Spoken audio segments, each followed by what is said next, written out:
Donc je sais plus, ça faisait quoi, 57 000 € de CA en un mois et demi. C'était quand même déjà pas mal pour des personnes sorties de nulle part. Tout le monde a rêvé d'avoir sa marque de fringues. C'est un truc que je pense que tout le monde, tout le monde a rêvé de faire des vêtements. Après, bon voilà, c'est quand même un milieu ultra concurrentiel. Je savais très bien, hein, pour entrer dans la légende, qu'il fallait que je fasse une conception originale. Et j'ai toujours voulu faire une grosse marque. Tu vois, je me suis jamais comparé à des concurrents français depuis le début. Depuis le début, c'est North Face, Patagonia. Ouais, c'est ça la visualisation. J'avais aucune base.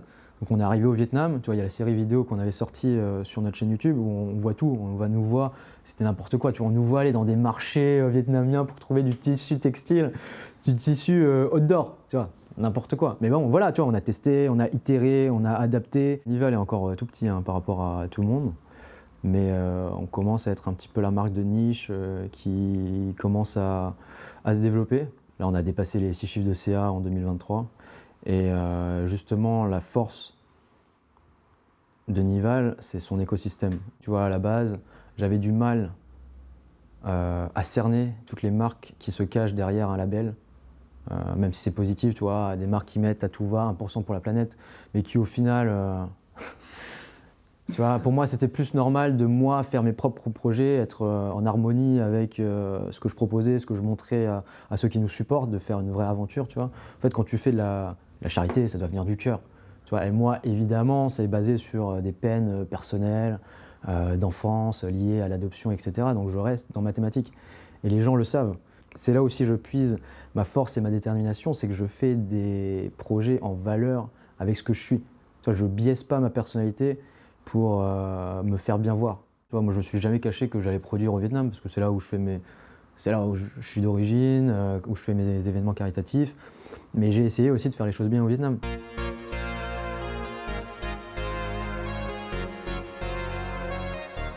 Bonjour à toutes et à tous et bienvenue sur Crisis, le podcast de la résilience et du dépassement de soi.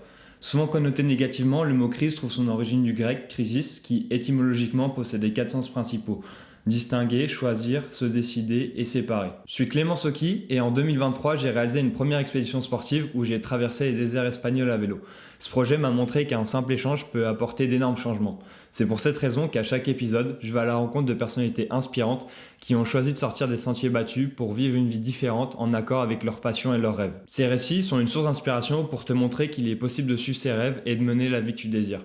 Et aujourd'hui, on se retrouve avec le premier invité ancré à la fois dans le sport et dans l'entrepreneuriat. Excellent grimpeur, il fait partie du collectif Côté Bloc et a fondé Nival Climbing, une marque de vêtements d'escalade. Mais avant de commencer l'épisode, pour suivre toutes les actualités du podcast, pensez à suivre le compte Instagram, le lien est dans la description.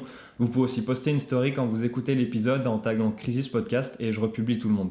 Salut Baptiste, je suis très content de te recevoir aujourd'hui sur Crisis. Salut Clément, comment tu vas? Ça va super, et toi justement j'avais une première question qui était dans cette lignée.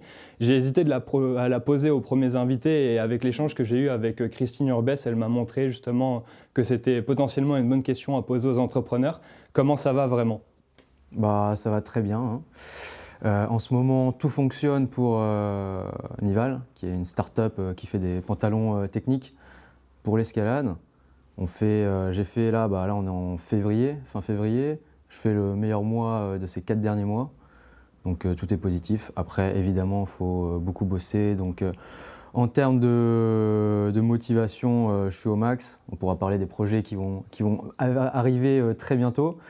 Mais sinon, oui, ça va très bien. J'ai le sport 3 fois par semaine pour venir me décontracter, sortir un petit peu de cette solitude entrepreneuriale que je vis au quotidien. Donc du coup, ça va. Tout va bien dans tous les domaines, dans le sport, la vie perso et la vie pro. Super. Du coup, j'ai une première question, tu en as parlé rapidement pour ceux qui ne te connaissent pas ou qui nous écoutent pour la première fois. Est-ce que tu peux te présenter rapidement en parlant de ton parcours et ce que tu fais, même si tu as déjà énoncé Nival justement?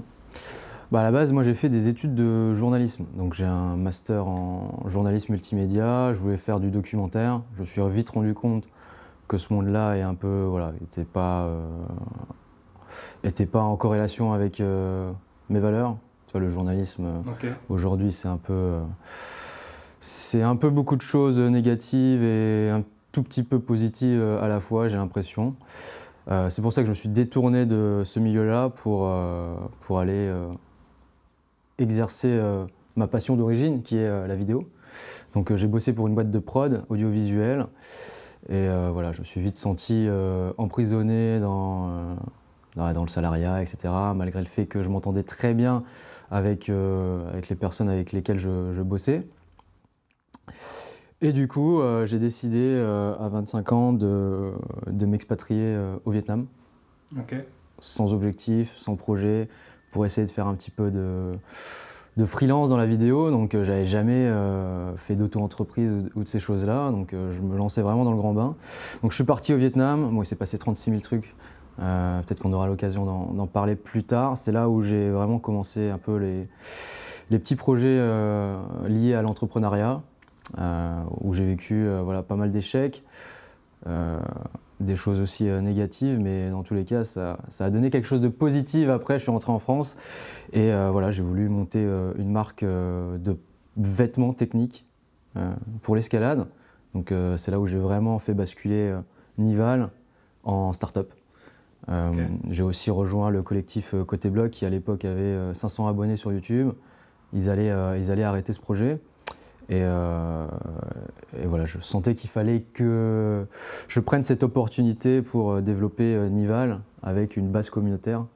Donc Côté Blog, c'est une chaîne YouTube sur l'escalade. C'est un collectif de grimpeurs qui se met en scène à travers des vidéos voilà, divertissantes et parfois éducatives avec des tutoriels. Et puis voilà, hein, depuis 2021-2022, je travaille sur Nival. Bon là je suis à temps plein, mais c'est que maintenant en 2023-2024. Et puis ça se développe bien. Ok, super. C'est un long résumé, mais très intéressant. Je voudrais repartir du coup un peu plus au début, justement, avant la partie où tu t'es expatrié au Vietnam, justement, quand tu étais dans cette boîte de prod. Tu as dit que tu te sentais un peu enfermé. C'est quoi le déclic que tu as eu justement pour dire que transformer cette crise en opportunité justement et te dire que c'est le moment de voler de tes propres ailes ou de sortir de ce projet, même s'il est entre guillemets protecteur, vu que tu avais un CDI de ce que j'ai cru comprendre. Ouais, j'avais un CDI, j'étais pas super bien payé déjà, ça joue aussi sur les décisions, puisque tu vois j'avais quand même un master et avoir fait autant d'études pour pas être beaucoup payé déjà, voilà, bon, tu te dis t'as pas grand chose à perdre de ce point de là. Après j'ai toujours été très confiant en mes capacités déjà audiovisuelles, donc j'avais pas peur de quitter le taf et de pas en retrouver après. Il voulait m'augmenter à cette époque, je m'en souviens, il voulait m'augmenter pour que je reste, mais j'ai quand même décidé de partir.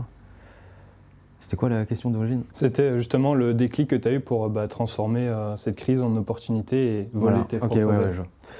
Donc du coup, en fait, quand tu fais de ta passion ton métier, tu perds de la saveur. Tu perds vraiment beaucoup de saveur, surtout pour faire... Tu vois, à l'époque, j'étais en charge de tout ce qui était institutionnel, reportage, etc. Mais ce n'était pas des reportages voyage ou vraiment intéressants. Et du coup, c'est tout ce marasme qui a fait que j'ai décidé de partir. Après, je suis d'une personnalité assez, désinvolte de base. Donc, tu vois, je peux tout quitter du jour au lendemain sans que ça me fasse ni chaud ni froid. Et j'avais toujours cette envie de retourner au Vietnam parce qu'à l'époque, j'avais fait un stage de 5 mois au Vietnam quand j'étais étudiant. Et c'était un truc de fou. Et je m'étais dit que je retournerais y vivre plus tard. Donc du coup, j'avais aussi cette motivation et déjà cette réflexion de retourner là-bas pour tout simplement y vivre. Ok, parce que justement, moi c'est ce que j'avais noté que tu avais dit dans une interview précédente que tu avais décidé de t'expatrier 2 ans au Vietnam en 2019. Donc je voulais te demander justement pourquoi, mais tu y as répondu. Il y a une chose que j'ai entendue et justement que je voulais voir avec toi. Tu t'es expatrié au Vietnam en pensant devenir entrepreneur dans la vidéo et faire de la prestation et tu es arrivé plus ou moins sur l'année Covid. Comment est-ce que tu as géré justement ça et est-ce que ça a été difficile ou est-ce que ça a été une opportunité justement sur le pays? Au final, l'entrepreneuriat, c'était pas des... Quand je suis arrivé, je voulais pas devenir entrepreneur. Tu vois, je connaissais pas ce terme.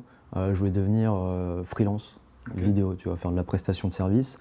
Et je me suis rendu compte que dans un pays où le salaire moyen est plus bas, du coup, les prestations vidéo n'ont pas les mêmes prix qu'en France.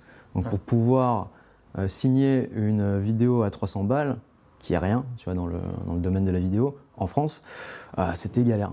Donc voilà, j'ai fait plusieurs mois à chercher des clients, il s'est passé 6 mois dans mes souvenirs.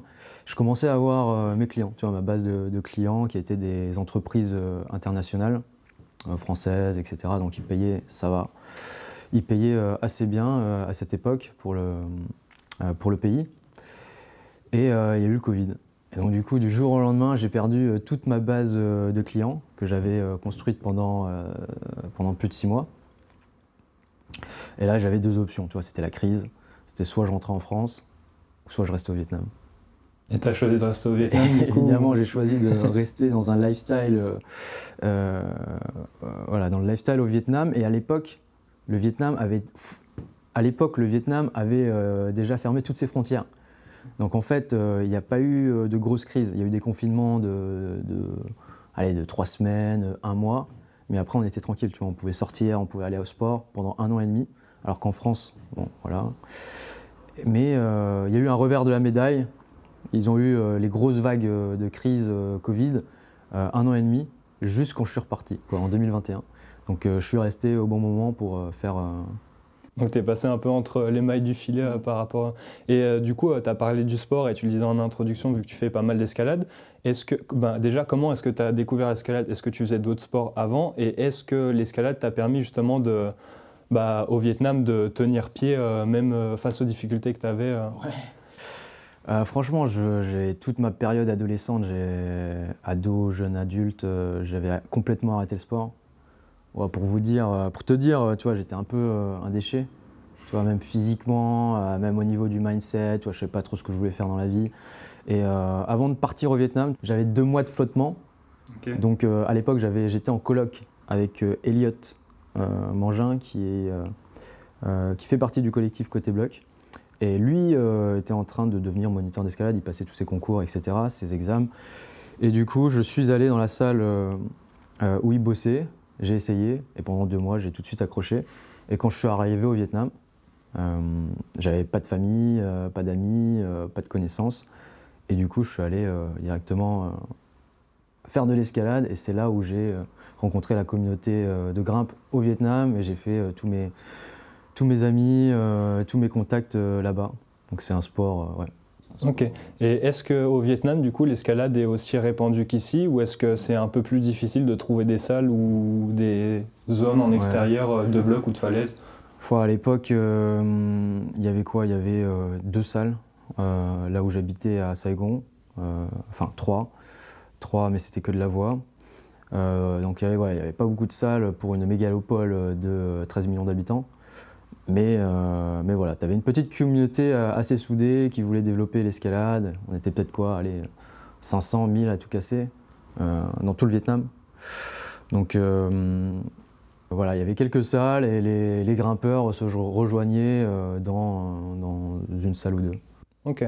Et justement, tu disais qu'à ta période d'adolescence, tu n'avais pas du tout le bon mindset, tu connaissais pas du tout le terme entrepreneur, tu faisais pas du tout de sport.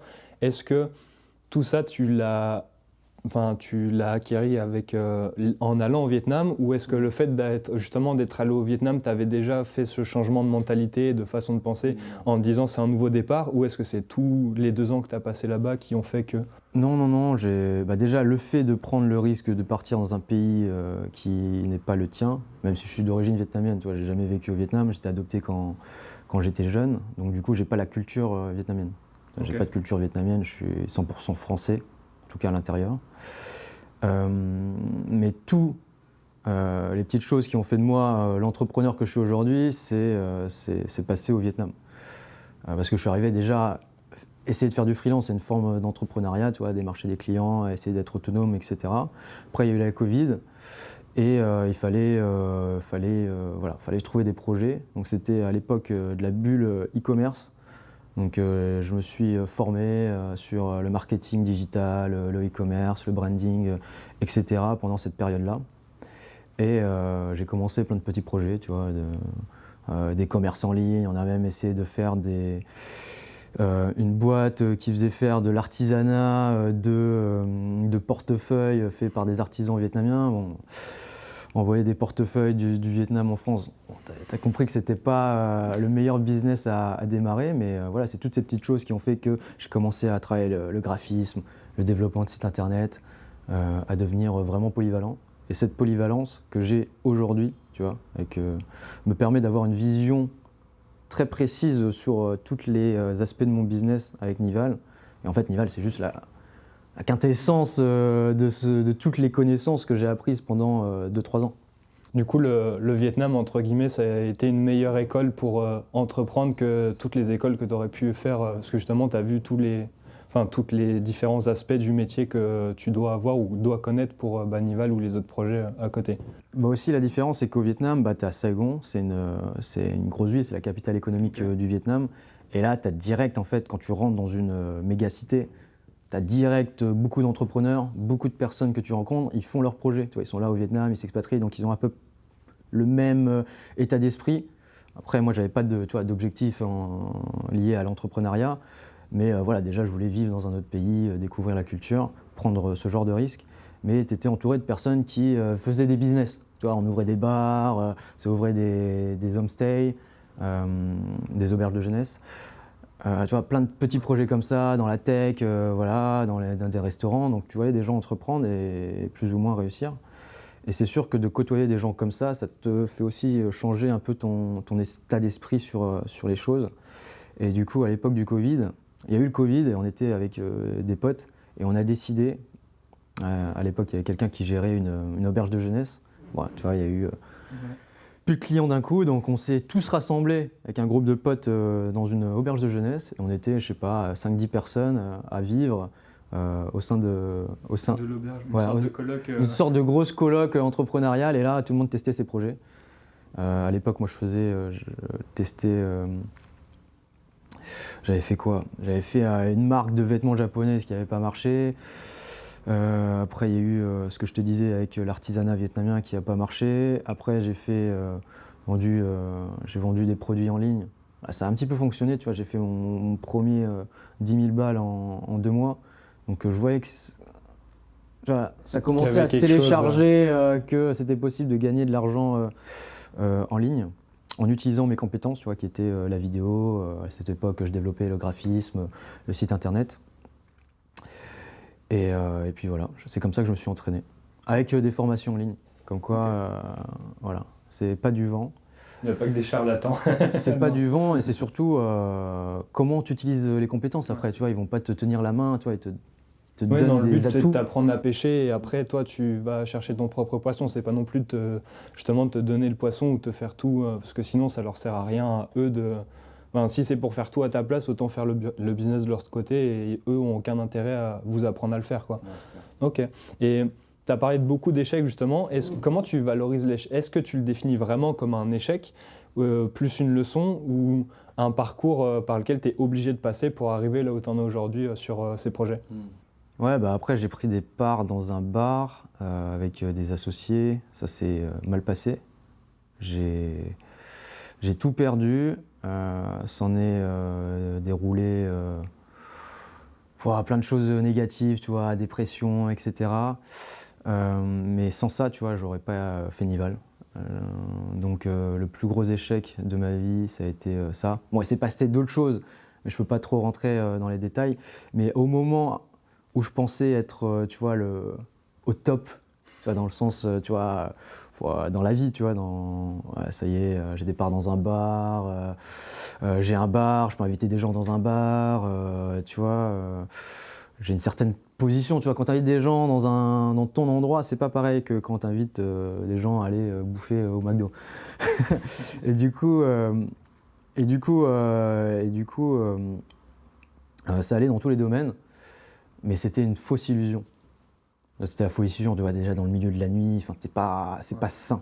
C'est pas un milieu sain et tu vois, là, tu fais pas des aussi beaux projets que je peux faire aujourd'hui avec ce que j'ai développé. Mais et du coup, à ce moment-là, quand je pensais être sur un piédestal, bam, tout s'est coupé, j'ai tout perdu. Et après, je suis resté seul dans mon lit pendant 6 mois. Ouais, justement, j'avais demandé comment tu te sentais à ce moment-là quand c'est arrivé, après être tombé de cette montagne, on va dire.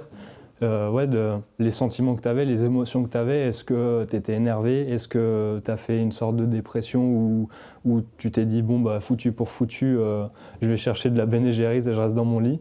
Comment tu as réagi avec ça? Bah, je me suis laissé vivre, hein, tout simplement. Quand tu es en dépression, tu vois, quand tu la connais, la vraie dépression, en fait, tu n'arrives pas à sortir du lit avant 13h, 14h. Mais du coup, j'avais toujours l'escalade comme repère, en fait, comme manière de voir des gens, d'être social, de sortir le soir, de se retrouver entre amis le week-end. Voilà, j'ai juste KO par rapport à mes échecs. Mais le fait, à ce moment-là, tu vois, bon, il s'est passé pas que la perte d'un business, il s'est passé un truc un peu plus grave. Mais quand il s'est passé ce truc-là, tu vois, les personnes que je considérais comme des amis, ils n'étaient pas vraiment là. Mais tous ceux qui m'ont apporté du soutien, c'est toute la communauté de l'escalade. Tu vois, des gens que je connaissais pas, voilà, depuis un an, 2 ans max. C'est eux qui m'ont soutenu. Et c'est pour ça qu'aujourd'hui, peut-être que tu le remarques dans les projets, j'ai une certaine dévotion par rapport à la discipline. En fait, je rends ce qui m'a été donné, quoi. Ouais, il y a une forme de vouloir aider les autres, enfin aider ceux qui t'ont aidé, même si c'est peut-être pas directement eux, mais de retendre la main. Et c'est un truc que je trouve hyper intéressant. Et en plus, pour ton âge, pour graviter un peu dans l'écosystème entrepreneurial et tout, et j'ai souvent tendance à le dire avec les personnes avec qui j'échange, j'ai l'impression que le parcours entrepreneurial, il y a plusieurs étapes. Il y a la partie où tu es un peu perdu, tu ne sais pas quoi faire, le moment où tu trouves ton vrai business. Et pour moi, un vrai bon entrepreneur, c'est celui qui arrive à passer à l'étape d'après et justement à transmettre, partager et aider les gens à justement passer ces 2 premières étapes, voire la 3e. Et c'est un truc que je trouve déjà en toi et qui est hyper inspirant justement pour le projet, que ça soit Nival ou Côté Bloc, et même ta philosophie où tu es déjà entre guillemets prématuré sur ce parcours entrepreneurial. Et donc c'est pour ça que je voulais venir te voir et que je voulais échanger à propos de ça. Est-ce qu'on peut repasser un peu plus, du coup revenir en France, parce qu'on a parlé beaucoup du Vietnam et de ce que ça t'a apporté humainement et sportivement et entrepreneurialement parlant. Quand tu es revenu en France, est-ce que tu as rejoint tout de suite Côté Bloc? Ça s'est passé comment du coup? Parce que c'est ce que tu as dit, le collectif à la base avait déjà 500 abonnés et existait déjà depuis quelques temps. Bah, du coup, au Vietnam, j'ai créé Nival, qui à l'époque était voilà, un nom que j'avais trouvé pour créer du contenu vidéo et promouvoir la discipline. Mais je sentais à un moment qu'il fallait que je fasse développer Nival en une marque. Donc j'ai fait faire 50 sacs à magnésie à partir de chutes de vêtements. Et je suis retourné en France.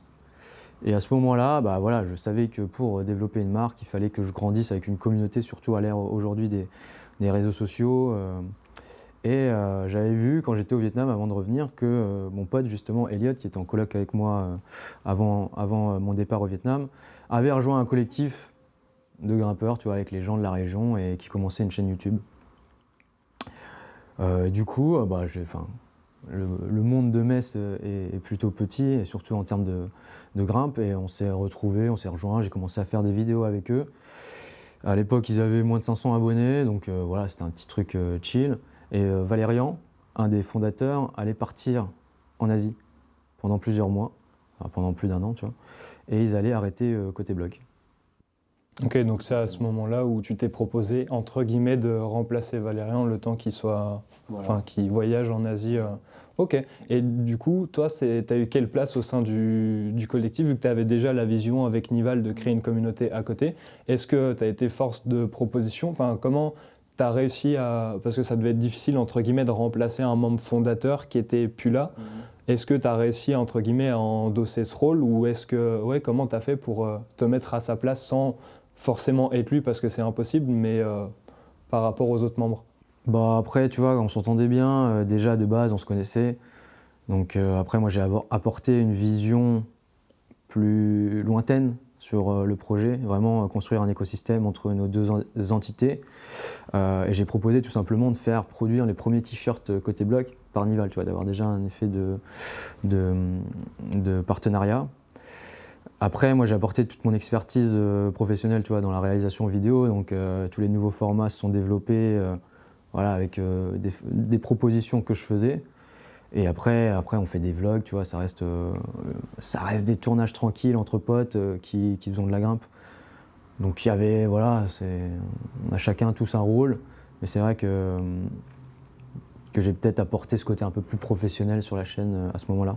Ok, et est-ce que tu penses que c'est cette vision un peu plus professionnelle justement qui a permis, parce que maintenant la chaîne elle est assez grosse, moi c'est comme ça que je vous ai découvert et que je t'ai découvert aussi. Je crois que vous avez un peu plus de 20 000 ou 22 000 abonnés, j'ai vérifié hier soir. 21 600 je crois.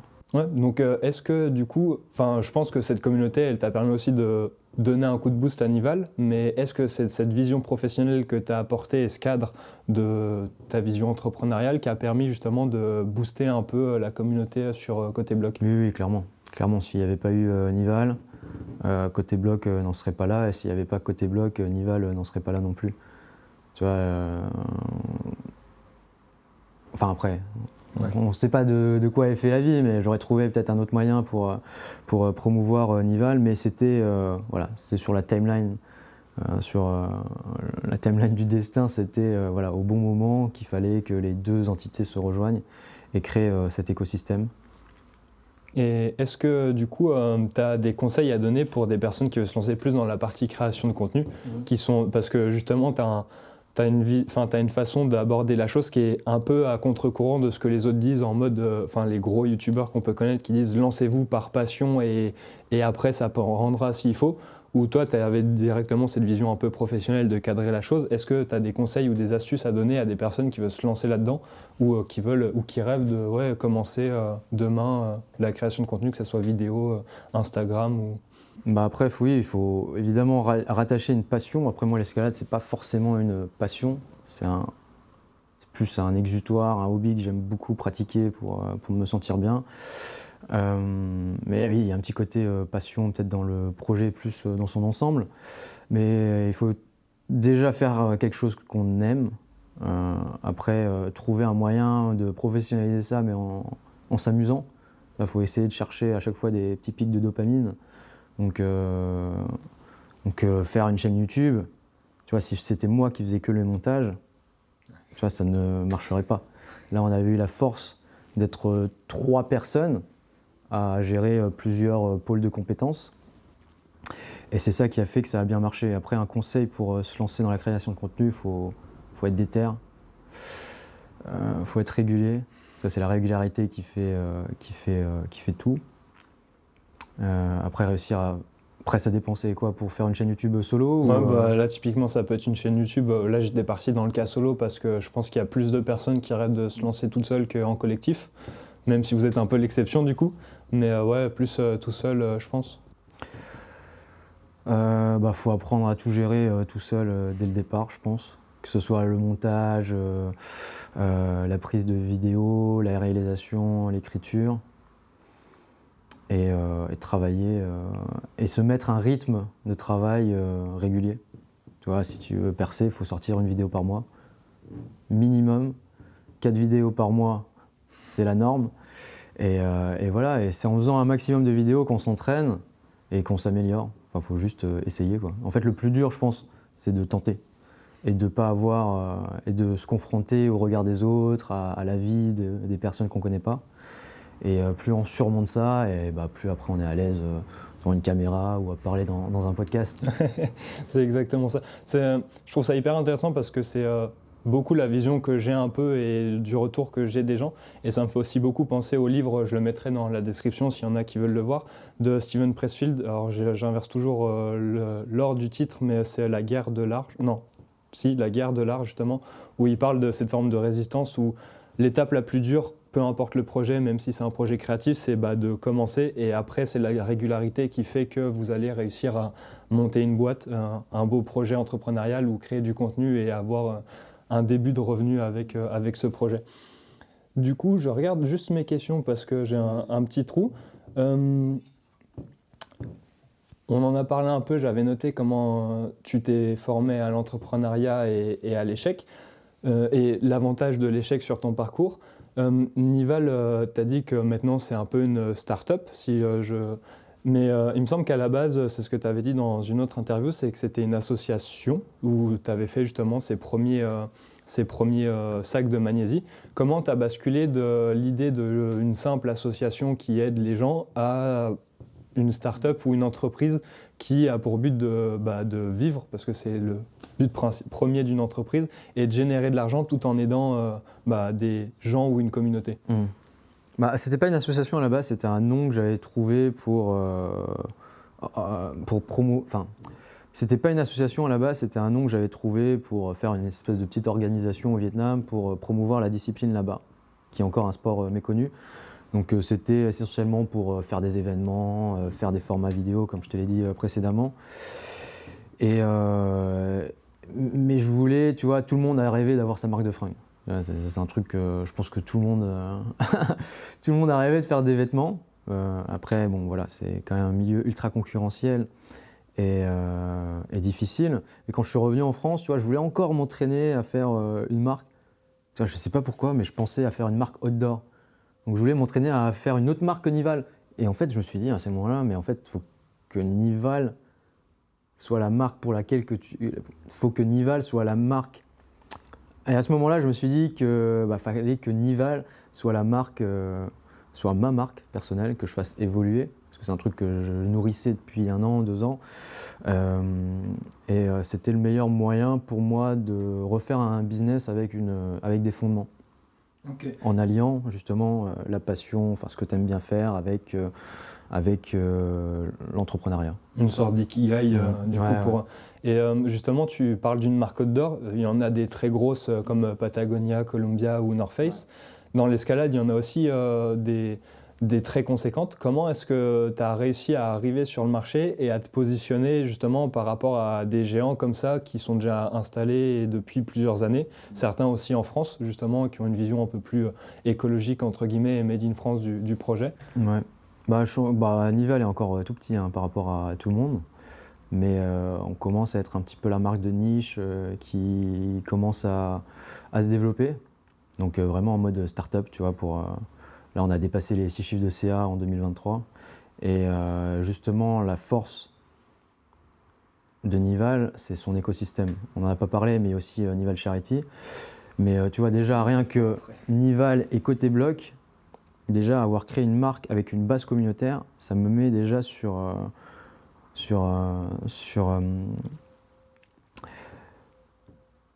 d'avoir créé une marque Nival et Côté Bloc un média, ça me met déjà sur un avantage par rapport à la concurrence justement. C'est tu vois, toutes les marques françaises n'ont pas construit de communauté. Ça, c'est des trucs que je comprends pas avec toute l'émergence des nouvelles marques. Bon, on le voit maintenant avec TikTok, Instagram, tu vois, les marques font beaucoup d'organique, mais c'est des gens de ma génération. Tu vois, alors que les marques déjà établies, ils n'ont pas ce côté proche de leur communauté. Et avoir créé Côté Bloc, un média, permet d'avoir un lien direct avec tes supporters, tes clients, quoi. Et c'est montrer un peu ce côté humain à travers ton aventure, la partager avec les autres. Et c'est pour ça que ça marche bien, en fait. Les gens se sentent investis par quelque chose. Tu vois, ils préfèrent mettre un billet chez Nival que chez une autre marque concurrente. Parce que l'autre marque concurrente lui auront donné qu'un vêtement. Nous, en fait, on prolonge la durée de vie du vêtement avec tu vois, du partage. Que ce soit sur les réseaux sociaux ou sur des projets solidaires avec notre programme Nival Charity. Mais voilà, on ne s'est pas arrêté à faire qu'un vêtement. Ouais, il y a tout un écosystème et des valeurs qui sont portées par le projet, comme certaines grosses marques ont pu le faire à certaines époques. Moi, du coup, c'est la raison pour laquelle j'avais acheté vos pantalons à l'époque sur la cagnotte participative. Et tu en as parlé un peu de Nival Charity, je veux en revenir un peu après, parce qu'il y a pas mal de choses à dire entre les deux, justement. Votre premier pantalon, vous l'avez lancé avec une plateforme participative.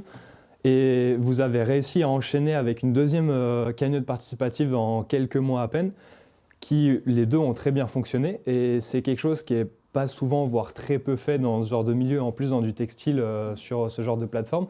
Comment est-ce que vous vous êtes dit c'est la bonne manière de faire, ça va, parce que entre guillemets, il y a tous les feux qui étaient au rouge pour vous montrer que c'était la route toute droite vers le mur entre guillemets avec ces deux projets.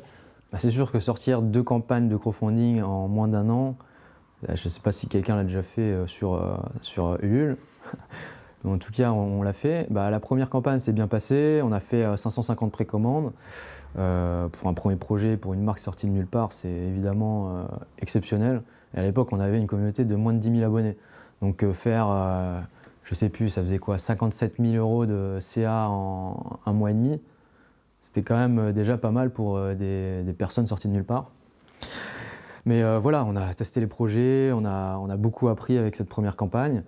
Et voilà, on est arrivé, parce que tu vois, le business du textile, ça se base sur les BFR, tu vois, les besoins au fond de roulement. Et on est arrivé dans l'impasse où il ne nous restait plus assez pour lancer une nouvelle production de manière indépendante. Donc en fait, la deuxième campagne de crowdfunding s'est faite par nécessité et parce qu'on n'avait pas le choix de faire autrement. Donc on a lancé une deuxième campagne de précommande pour introduire les deux nouveaux modèles, le Gravity et le Artemis. Et voilà, la puissance d'une communauté, et c'est ça qui fait la différence entre les autres marques, c'est qu'il y a des gens qui nous soutiennent, et nous soutiennent voilà, du début jusqu'à la fin. Et c'est grâce à eux voilà, que Nival existe aujourd'hui. Ils viennent jusqu'ici même faire des podcasts pour Ouais, voilà, interviewer le fondateur. Sur la première cagnotte que vous avez fait, je crois que j'ai entendu dans une interview que tu avais fait où tu as dit qu'il y avait eu un problème avec 5% des pantalons où il y avait un souci de défaillance technique. Est-ce que c'est quelque chose qui est dur à gérer? Enfin, je me doute que dans le textile, c'est un imprévu que tu n'as pas envie d'avoir et sur lequel tu n'as pas envie de tomber. Comment, quand tu as l'info qui te vient, tu arrives à régler le souci? Est-ce que les pantalons étaient déjà envoyés aux clients? Est-ce que c'était encore à l'usine où il y avait encore moyen de micmaquer la chose? Ou comment toi, dans ce moment-là, tu t'es senti et tu as essayé de redresser le cap? Ah, franchement, voilà, c'était sûr que j'allais me prendre des baffes. J'y étais préparé, donc en fait, c'est arrivé. En fait, tu vois, je faisais des remises en main propre. À l'époque, un de nos supporters, Ludovic, je lui avais remis en main propre le pantalon, et là, je reçois un message 2 heures plus tard, avec une photo du bouton cassé. Le premier pantalon que j'ai donné. Le premier pantalon que j'ai donné, c'était ça. Voilà, donc j'ai compris qu'il y avait des défauts sur les boutons. Donc ça a été le premier, et après tu fais le calcul, 5%, entre 5 et 7% de personnes qui ont fait où le bouton s'est pété, où j'ai dû, j'en ai encore là, j'ai dû, voilà, j'aurais fait renvoyer les boutons, je les ai réparés moi tout seul, ici. Et voilà, après il faut juste gérer le SAV. Il faut juste être voilà, responsive, ok, il y a une merde, j'assume. Renvoyez-moi les boutons, je vous le répare gratuitement. Et justement, est-ce que dans ces moments-là, quand ça s'est arrivé, comment tu as pris la chose? Parce que ça peut être une info qui peut détruire un projet, comme le faire s'élever et renforcer la valeur de la marque, justement en montrant que le SAV fonctionne bien ou que la personne derrière prend les choses en main.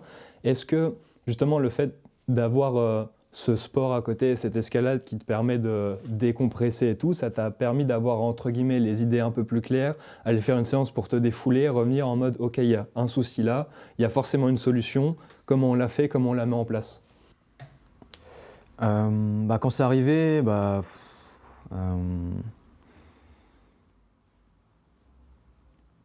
j'avais déjà normalisé le fait qu'il y aurait des merdes. Tu vois, dans l'entrepreneuriat, s'il n'y a pas de merde, en fait, ça veut dire que t'es pas dans une phase évolutive et t'es pas dans une phase où tu vas aller chercher le succès. Donc il faut énormément de problèmes pour un jour, tu vois, gérer un vrai potentiel de marque.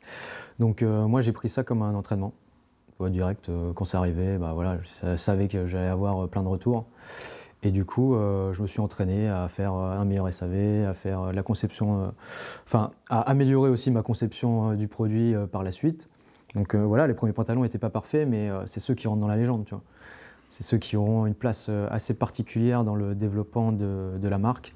Et je saurais remercier les personnes qui ont contribué à ce premier crowdfunding. Mais sinon, non, je n'avais pas vraiment besoin de compresser, il fallait juste que je gère ça de manière professionnelle, quoi. Factuel et professionnel. Et je confirme, le SAV fonctionne très bien vu que j'ai eu sur la deuxième campagne aussi un souci de bouton et très réactif. Donc vous pouvez faire confiance à Baptiste et à Nival pour régler les soucis à ce niveau-là.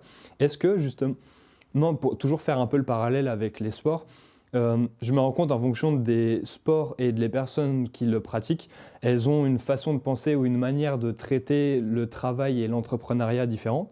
Est-ce que toi, le fait de faire de l'escalade et du bloc, où tu lis déjà un peu à l'avance ton parcours, tu cherches les solutions qu'il y a et tu essaies de visualiser le trajet à faire, est-ce que c'est une manière de penser que tu arrives aussi à appliquer sur justement les projets entrepreneuriaux? C'est un peu un truc que je ressens avec quand tu me dis j'avais déjà conceptualisé le fait de me prendre des baffes, parce que quand tu lis un bloc ou une voie, tu te dis là ça va être la merde avec un bidois ou un changement de quelque chose d'un peu compliqué.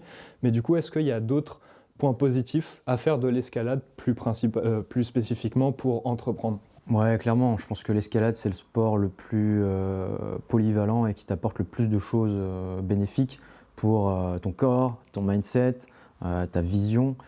On peut reprendre des points peut-être plus précis. C'est vrai que quand tu fais de l'escalade de bloc, tu as beaucoup de prises et tu as une manière de pouvoir utiliser ces prises pour arriver en haut. Donc il y a vraiment un travail de lecture.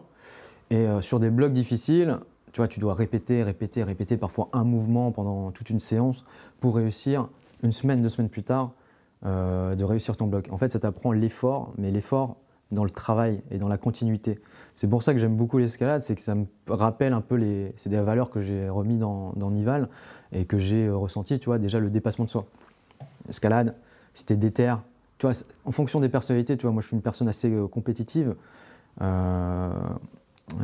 mais avec moi-même. Tu vois, je n'ai pas envie de me décevoir, donc je peux m'acharner sur des choses qui me semblent atteignables quand même.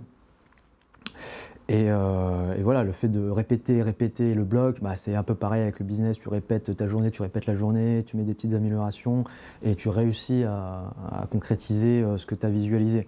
Donc il y a le dépassement de soi, il y a aussi une autre valeur, c'est l'engagement. Tu vois, parce que l'escalade, c'est un sport d'engagement où tu vas envoyer des mouvements plus durs, peut-être parfois sur des toutes petites prises, qui fait que tu peux prendre des risques, tu peux tomber, tu vois, tu peux te faire mal. Je touche du bois, moi j'ai jamais rien eu de cassé depuis que je suis tout petit. Mais voilà, il y a déjà l'engagement. Et de s'engager, c'est s'engager aussi sur des choses un peu plus difficiles, comme lancer son business en ligne, s'engager dans des projets difficiles. Tu vois, là, on va parler de Nival Charity après. Tu vois, c'est quand même un risque pour une start-up de lâcher autant d'argent dans ce stade de développement. Mais tu vois, c'est des trucs qui ne font pas peur de base, parce que je suis quelqu'un qui m'engage beaucoup et qui n'ait pas peur de prendre de risques. Et peut-être troisième point, les valeurs de l'escalade, le partage. Tu vois, quand tu arrives dans une salle, tu as beaucoup de gens qui te donnent des conseils. Il n'y a pas vraiment de hiérarchie. Tu vois, les grimpeurs les plus forts, ils donnent des conseils aux plus faibles. Plus faibles. Tu vois, les grimpeurs les plus forts, ils donnent des conseils aux grimpeurs débutants. Et voilà, il y a toujours un échange dans la bienveillance. Et c'est ça que j'ai retrouvé dans l'escalade. Et voilà, le partage, ça s'applique aussi au business. Redistribuer ta réussite. Moi, c'est un truc qui m'avait choqué, entre guillemets, les premières fois où je suis allé faire du blog, justement, et que je trouve que c'est une des choses qui est la moins travaillée ou mise en avant, justement, dans l'entrepreneuriat, au-delà du dépassement de soi, ce que tu disais, c'est la force de partage et d'humilité et d'aide, d'entraide qu'il y a entre les grimpeurs. Tu peux aller dans n'importe quelle salle en France, et connaître personne, et au bout de 5-10 minutes, tu peux quand même avoir quelqu'un d'hyper sympa qui va venir te voir avec le sourire en plus, pour soit te demander conseil, soit te donner un conseil, et t'aider justement à toi t'améliorer et lui à s'améliorer aussi. Et je pense que c'est une vision qu'il faut aussi avoir un peu plus et mettre en avant sur l'entrepreneuriat, parce que je suis persuadé que personne ne se fait tout seul. Et même les plus grands qui disent j'ai été SDF ou je me suis fait tout seul, j'ai été chercher mon argent, il y a forcément quelque chose ou quelqu'un à un moment qui a attendu un peu justement la main pour avancer là-dessus. Pour rebondir un peu du coup sur la partie de la première production, et après on va parler de Nival Charity, parce que c'est quelque chose que j'ai vraiment envie de mettre en avant, qui est hyper important, et j'ai cru comprendre qu'en plus il y avait encore besoin d'un peu d'aide pour finaliser le projet. Comment on gère et comment on commence? Bon, du coup tu l'as dit un peu avec ton passage au Vietnam, mais comment on commence une production de textile justement? En plus en canne participative, c'est entre guillemets plus simple parce que c'est de la précommande, donc on n'a pas avancé les fonds, mais il faut quand même avoir un concept qui est tenable et qui donne envie aux gens. Mais comment on va chercher ses premières idées et ses premiers échantillons de textiles et de vêtements avant de les mettre et de les commercialiser? Alors, ça s'est fait en plusieurs phases. Donc déjà, j'ai voulu répondre à un besoin personnel. Tu vois, je voyais que mes pantalons d'une marque concurrente, avec une utilisation intensive, tenaient entre 6 et 8 mois. Et je trouvais ça cher, tu vois, pour un pantalon à 100 euros.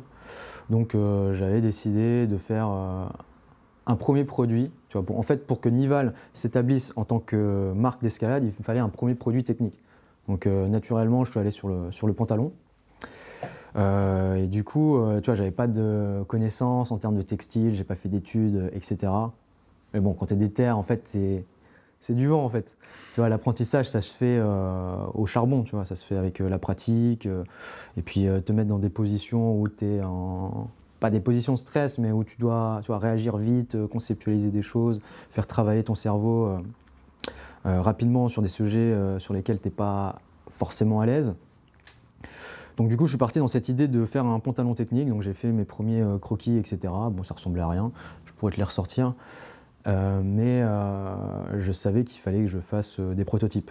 Donc en fait, j'avais deux manières de sortir d'un pantalon. Utiliser déjà des samples préfaits de ce que tu pourrais retrouver dans des usines. Ce que certains appellent marque blanche du coup. Ouais, voilà, okay. Marque blanche, il y a plein de marques qui font ça. Enfin, d'ailleurs, tu vois, toutes les marques de fringues qui font fabriquer même au Portugal, ça reste de la marque blanche. Tous les projets de création en général de youtubeurs, hors quelques exceptions, c'est en général de la marque blanche et c'est des usines en Europe ou en Asie. Et après, eux reviennent juste mettre leur tampon ou leur broderie par-dessus. Ouais, c'est ça. Et je savais très bien, hein, pour entrer dans la légende, qu'il fallait que je fasse une conception originale. Et j'ai toujours voulu faire une grosse marque. Tu vois, je ne me suis jamais comparé à des concurrents français depuis le début. Depuis le début, c'est North Face, Patagonia. Ouais, c'est ça la visualisation.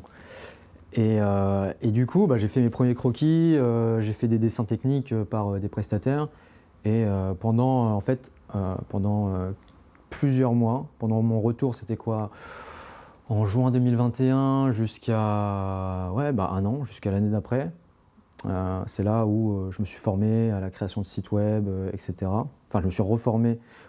C'est à ce moment...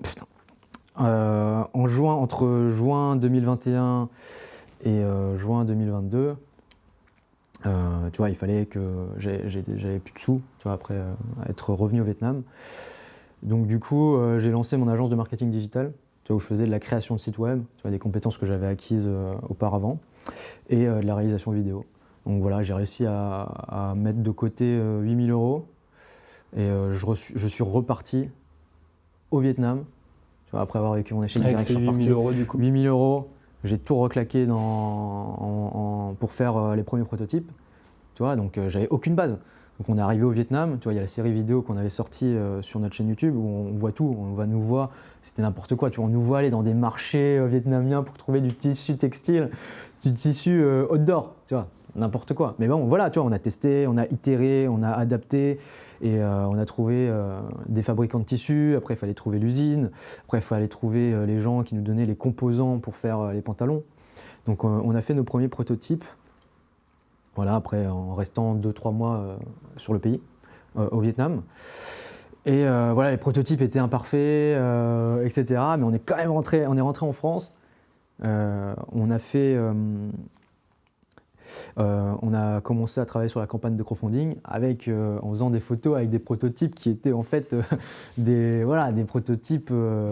C'était pas des prototypes finaux, c'était juste pour le visuel. Ouais, voilà, juste pour le visuel et qu'on sait, parce qu'il faut se lancer. Et c'est ça aussi une des forces d'un entrepreneur, c'est de s'engager même s'il sait que c'est pas parfait. Après, tu vois, il y a des gens qui ont des degrés de conscience plus élevés que les autres. Mais pour moi, mettre un produit. J'allais pas, tu vois, mettre le produit en tant que tel sur le marché. Donc en fait, la campagne a très bien fonctionné. Je savais qu'il fallait que je réinvestisse pour aller superviser la production. Donc je suis reparti au Vietnam pour faire les prototypes finaux, ajuster encore les tailles pendant 2-3 mois et faire en sorte que la production se passe bien. Et puis voilà, il y a eu la première version du Nival Explorer. Je ne sais pas si ça répond à ta question. Ça répond plus ou moins.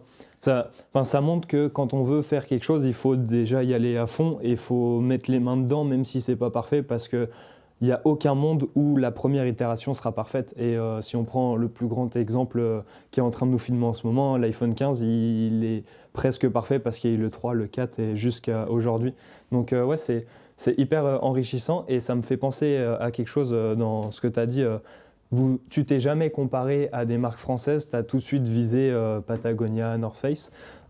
Est-ce que à long terme, tu penses que c'est tenable d'avoir cette image et cette prestance de marque équivalente à ses concurrents, entre guillemets, tout en réussissant à gérer une communauté autant engagée? Et est-ce que tu penses que, la question c'est plus, est-ce que tu penses que avoir une communauté autant engagée, c'est pas plus pour des projets de niche ou en tout cas à échelle nationale que vraiment internationale et qui explose et qui rayonne comme ce que tu as les concurrents que tu peux avoir entre guillemets? Je pense déjà qu'on peut, tu vois, pour prendre le marché international, ça va prendre une vie, tu vois, ça va prendre une génération et ça j'en suis conscient, mais déjà construire une base communautaire dès le départ, ça va nous permettre de faire tu vois, un effet boule de neige. Tu vois, maintenant, plus que la chaîne grandit, plus le média grandit, plus notre communauté grandit, plus il y a des clients pour Nival et des gens qui adhèrent au projet. Donc c'est vrai, là, j'y ai pas encore pensé à cette dimension internationale. Pour l'instant, on va se baser sur le marché français et grandir avec une communauté française, c'est déjà exceptionnel. Et tu vois, je suis quasiment sûr, sans arrogance, que Nival va être la marque numéro 1 dans le vêtement technique d'escalade. Tu vois, parce qu'en France, il n'y a pas de, comment dire, il n'y a pas de gens aussi peut-être, je ne sais pas le terme, mais aussi visionnaires, déterminés que nous. Et c'est des boîtes qui ne font pas énormément de chiffre d'affaires. Tu vois, ils vont aller sur le million, mais tu vois, on va prendre l'exemple de Looking for Wine. C'est beaucoup, tu vois, mais ils font 2,2 millions. Pour te mettre à la comparaison, un Arc'teryx, ça fait 300 millions. Un Patagonia, ça fait 1 milliard. Un North Face, ça fait 1,2 milliard. Un Millet, marque française dans l'alpinisme, plutôt nichée dans le sport de haute montagne, ça fait 100 millions. Donc en fait, il y a un gap tu vois, entre être une marque internationale et être une marque française. Donc je pense que ce qui va nous permettre d'aller peut-être dans le 10 millions un jour, ça va être tu vois, avoir une communauté, parce que chaque personne qui nous suit, des ambassadeurs, chaque personne d'avoir une communauté, parce que chaque abonné qui suit nos aventures, c'est aussi des ambassadeurs. Tu vois, c'est des gens qui vont parler de la marque, etc. Chose que n'ont pas les autres marques françaises. Ouais, du coup, ça permet aussi d'avoir c'est ça, des ambassadeurs et des gens qui propagent la marque justement. Moi, je sais que dans le club d'escalade où je grimpe, justement, la première fois où j'ai grimpé avec le pantalon, j'en ai parlé à tout le monde, où tout le monde m'a demandé où est-ce que j'avais eu ce pantalon, parce que c'était une marque qui n'était pas connue, entre guillemets, comparée à ce qu'ils avaient, et pourtant, ils l'ont essayé ou ils ont vu et ils étaient convaincus du projet, et je suis persuadé que certains suivent la chaîne YouTube aussi maintenant. Et c'est super intéressant d'avoir parlé de ça. Je pense que j'aimerais bien entrer sur un autre axe que j'avais très envie de mettre en avant et qui est important pour Nival, Nival Charity. Est-ce que tu peux nous en dire plus et qu'est-ce que c'est exactement? Alors pour refaire vraiment la temporalité, avant que Nival soit une marque commerciale, on avait fait faire un premier cagnotte, comme tu dis, pour faire produire des t-shirts et financer notre premier événement caritatif. L'idée, c'était de faire découvrir l'escalade à des orphelins au Vietnam.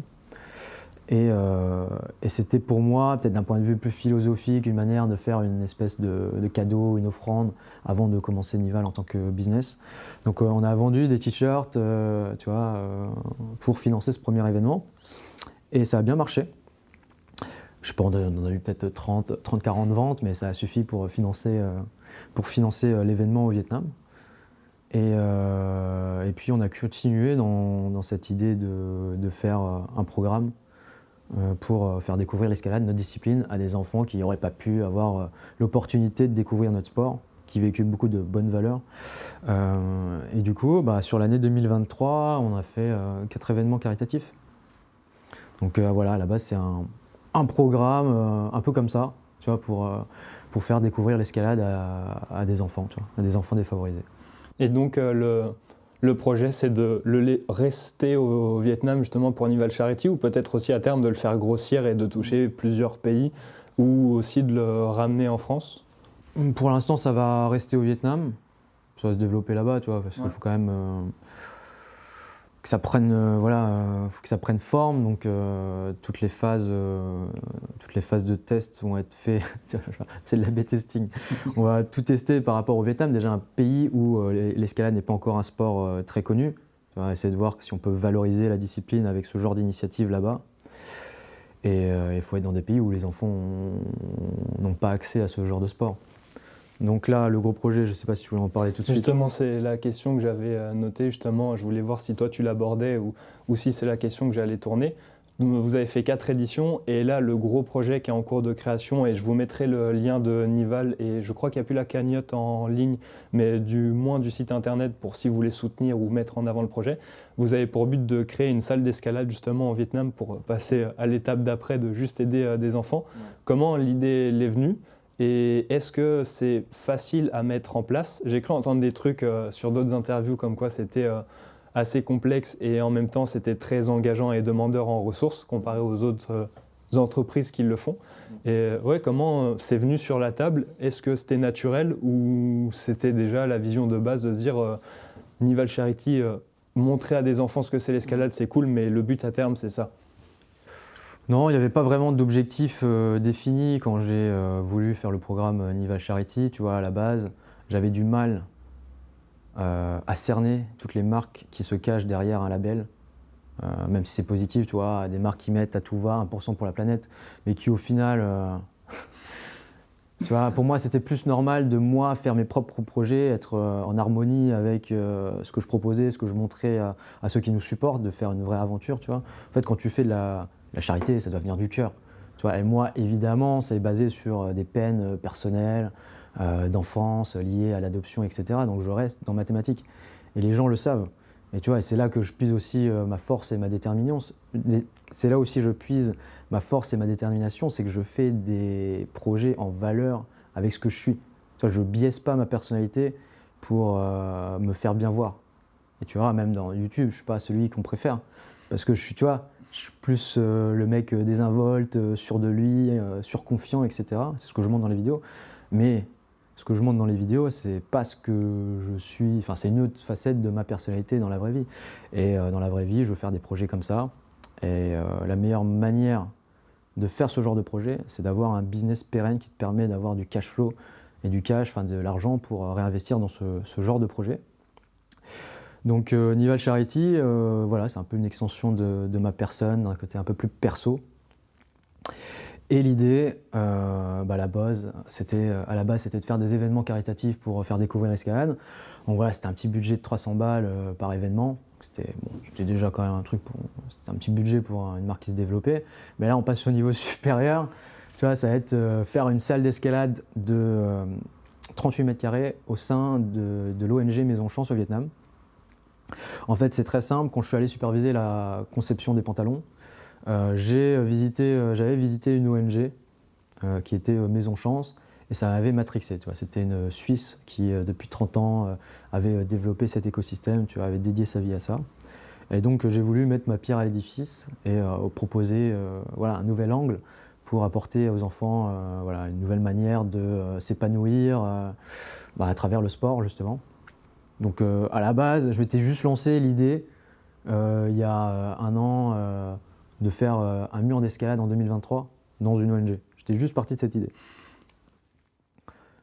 Sacré mur maintenant. Et puis voilà, maintenant c'est devenu le mur est devenu une salle. Le petit mur qui devait être dans une cour, là, c'est devenu une salle d'escalade de 48 mètres carrés. Et donc voilà, j'ai proposé à l'ONG Maison Chance avec laquelle j'ai eu des bons contacts et un bon feeling. S'ils avaient un espace pour faire quelque chose, pour faire un mur, tu vois, là-bas je voulais juste faire un mur. Ils m'ont dit, il y a une pièce de 48 mètres carrés, elle est à disposition, tu pourrais faire une salle. Tu vois, j'ai même pas hésité. Je me suis même pas dit, vas-y, ça part. Tu vois, ça part en salle d'escalade et on va vivre cette aventure du début à la fin. Donc, tu vois, des idées jusqu'à la consécration, tu vois, il y a 1 an et demi, 2 ans. Donc en fait, quand tu es sûr de tes idées et de tes convictions, tu sais que ça va mettre du temps à se mettre en place. Et voilà, tu vois, c'est pour ça que je suis aussi sûr que Nival va marcher. En fait, j'ai déjà visualisé toute la timeline de Nival. Tu vois, et tout ce succès est en train de se mettre en place par la force du poignet et aussi parce que je sais ce que je fais, c'est dans le bon sens de l'histoire. Il y a deux trucs qui m'ont fait tilt quand tu as parlé de Nival Charity. La première, c'est avec le premier épisode qu'on a fait sur Crisis avec Christine Urbès. Elle disait que l'entrepreneuriat, c'est une forme de développement personnel, qu'on ne peut pas faire une bonne entreprise si on ne met pas du sien dedans et si on n'incarne pas pleinement l'entreprise. Et j'ai l'impression que justement, Nival... en fait, c'est une facette de ta personnalité, justement, dedans, c'est même plus une facette, t'es entièrement dedans. Est-ce que tu es d'accord avec cette vision de voir l'entrepreneuriat plus comme une façon de s'entreprendre personnellement et de se développer que de créer un business qui est l'origine première, mais qui vient après, du coup, cet aspect de développement personnel? En fait, tu as deux personnes qui entrevoient, tu as deux types de personnes qui entrevoient le business. Il y aura des personnes qui vont vouloir faire de l'argent, donc ils vont créer des business à cash flow pour justement avoir un certain lifestyle. Ils vont être plus attachés au côté argent, tu vois, et moins au développement personnel, tu vois. Alors qu'il y a plus, il y a une deuxième partie des entrepreneurs, c'est ceux qui veulent s'accomplir par leur business et de vivre une aventure. Tu vois, moi je suis pas attaché profondément à Nival, la marque. Je suis attaché à l'aventure que je vis tous les jours. Et c'est ça la différence, peut-être. Tu vois, le côté argent, je sais que je vais en gagner énormément. Ça, c'est pas le problème, mais c'est pas un truc qui me matrixe depuis que j'ai construit Nival. Tu vois, moi, je suis pas corruptible par rapport à l'argent. Tu vois, l'appât du gain, je m'en fous. Je sais que je vais en avoir, je sais que c'est utile. Tu vois, je sais les bases que permet de faire l'argent. Tu vois, là, au lieu de m'acheter une Rolex, j'investis dans une salle d'escalade. Tu vois ce que je veux dire?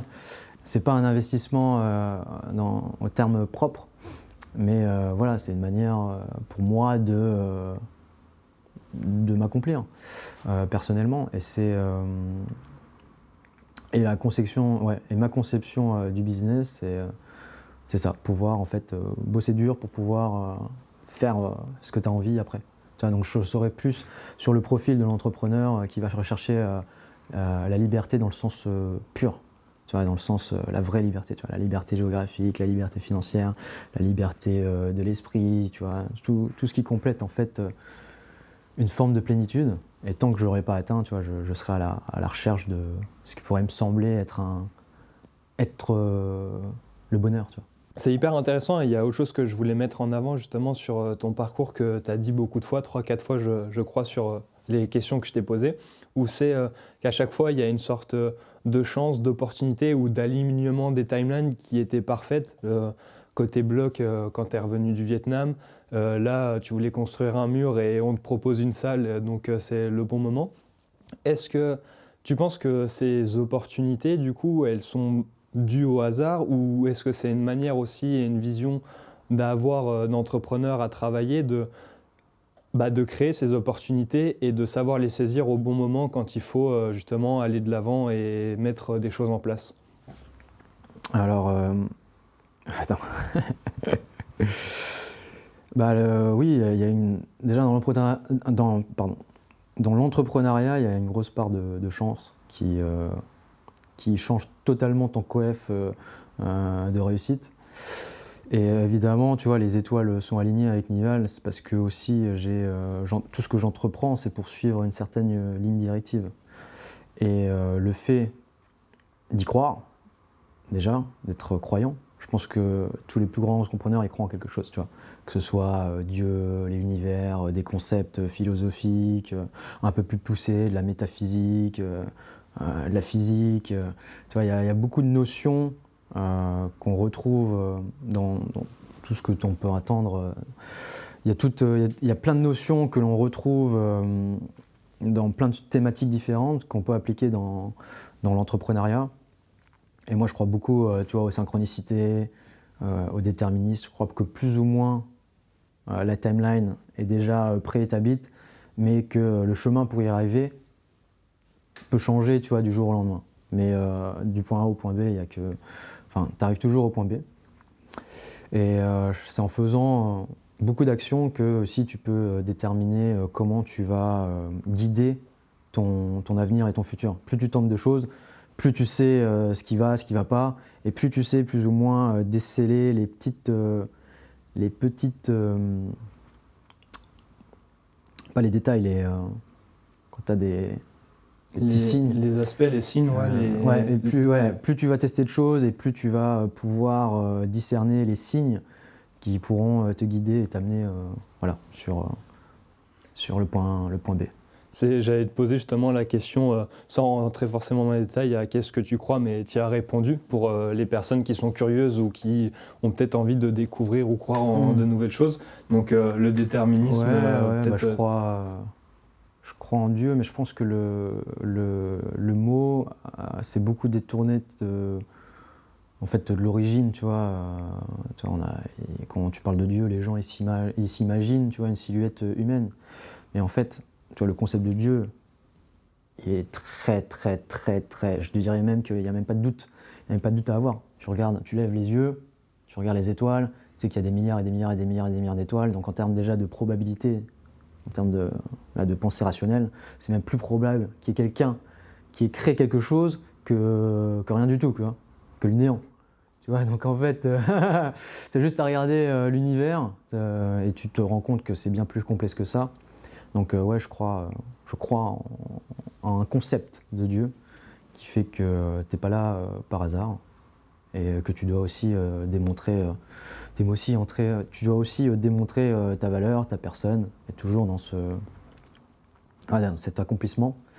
Et c'est un truc que j'ai envie de moi faire personnellement pour devenir tout simplement une meilleure personne, m'améliorer. C'est ça aussi le développement perso. En fait, le développement perso, là, j'ai écouté un podcast hier, c'est ce qu'on appelle aujourd'hui, c'est une religion, tu vois. En fait, c'est une religion. Ça t'apporte évidemment les valeurs que tu peux retrouver positives dans une religion, dans la vie humaine. Sois bon avec ton prochain, tu vois, essaye de faire le bien. Enfin, tu vois, essaye d'être bien dans ton corps pour après essayer d'aider les autres. Tu vois, c'est des notions que tu retrouves partout. J'avais jamais vu la chose sous l'aspect-là, mais la façon dont tu l'as dit, c'est vrai que c'est marquant et je pense que ça sera une citation qu'on retrouvera peut-être sur Instagram dans la manière dont tu l'as dit, mais ouais, le développement personnel est et peut être une religion, je pense, en fonction des gens. Et du coup, c'est des choses auxquelles il peut être intéressant de s'intéresser pour de chercher à devenir une meilleure personne. Et c'est pour ça que je trouve ça hyper... bienveillant de faire ce projet Nival Charity, pour rebondir un peu sur ce qu'on disait avant, et de voir que ça vient plus de l'intérieur et de ton développement personnel, plus que, comme certaines marques, d'un aspect de faire du greenwashing ou de se faire bien voir, parce que au-delà de ça, vous avez une communauté aussi, donc ça peut être aussi une clé de se dire on est gentil et donc avoir plus de communauté, mais avec cet échange, on se rend compte que ça vient vraiment de toi, et c'est hyper cool et sincère de le mettre en avant et aussi de le partager sur cet épisode. Il y a une dernière question qui, pour clore cette partie avant de parler des shorts rapidement, que je voudrais voir, justement, qui lie un peu Nival Charity et l'entreprise. Comment c'est des valeurs que je vois dans la marque et que je trouve hyper intéressantes, et c'est une des raisons pour laquelle j'ai acheté chez toi et pas chez la concurrence, le fait de vouloir faire prendre conscience aux gens de la qualité du produit pour éviter de surconsommer et tous ces enjeux écologiques. Pardon.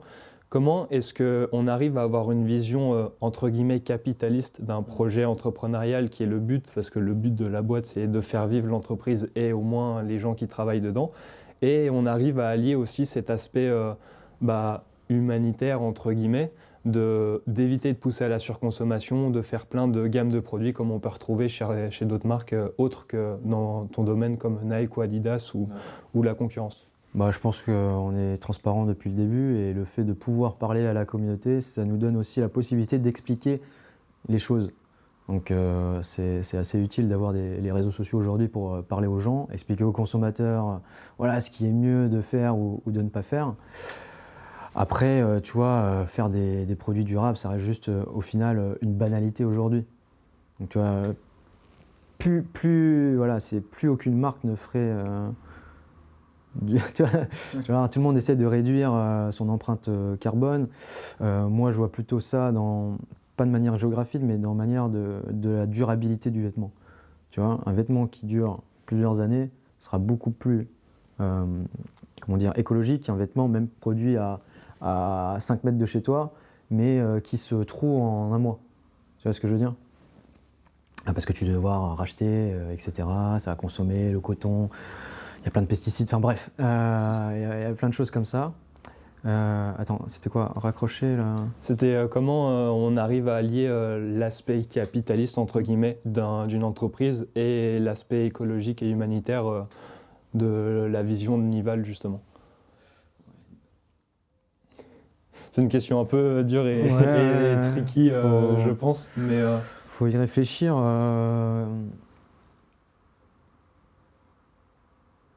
Bah, si tu veux, tu vois, moi je veux faire